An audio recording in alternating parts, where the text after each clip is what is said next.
当时的状况是怎样？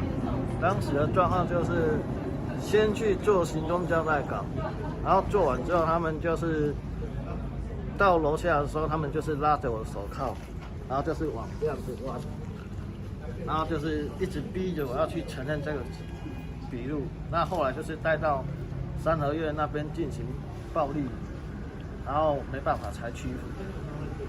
这样。所以当时警方拉你的时候是很用力往前拉。就是差不多一直保持这个姿势。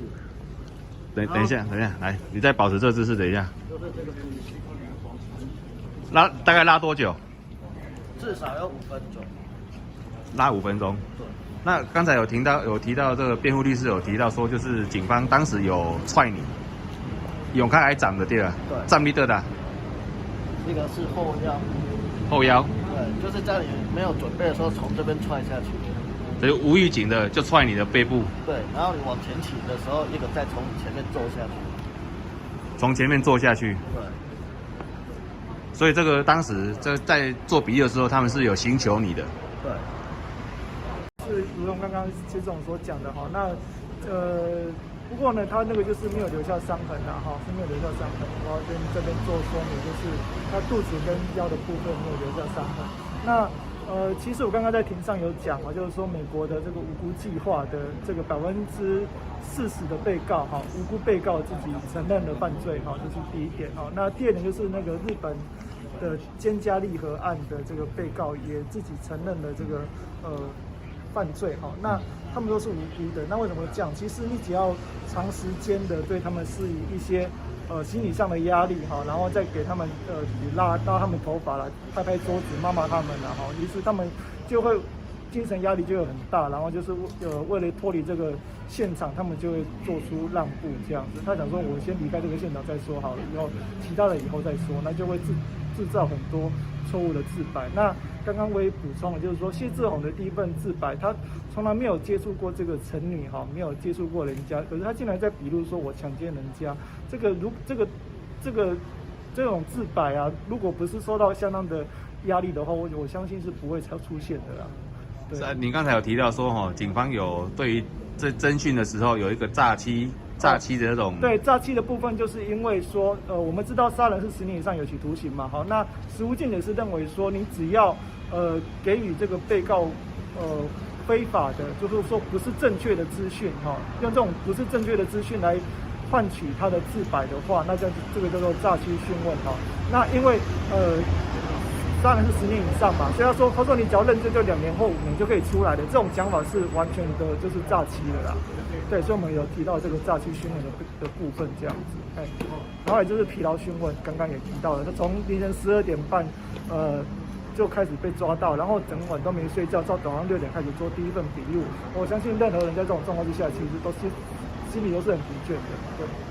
到底那两份笔录是不是和警方拍？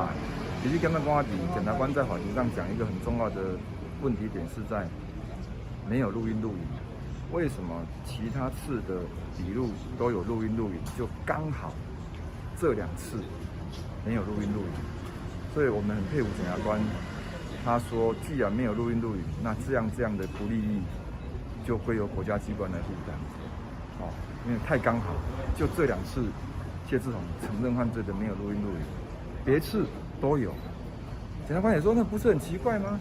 其实这2次才应该要录啊，对不对？这2次才是应该要录啊，怎么别次有，这次没有？所以从程序法上的观点来观察，其实除了刚才涂律师跟阿宏讲的以外，从程序上的观点来观察，其实这个案子那2个笔录没有那个证据能力，应该是可以被肯认。帮助杀人犯这个，这之前都没有提到，为什么今天法官会突然提到这个？检察官的投影片最后2张，它出现了3种情境的可能嘛各位看到检察官的投影片有3种情境，第一种情境说谢志宏在现场究竟是把风，还是帮助，还是说根本不知所措、进退失据？那检察官最后的结论是他认为以谢志宏的人格来看，他认为谢志宏是不知所措、进退失据但既然检察官提出了这样的另外的2种的可能性，我想法院基于发现真实的这样的一个要求，他也希望能够把这2种的可能性给他查清楚，能够查清楚，所以他才会说再请辩护律师也针对这2种的可能性来加以答复。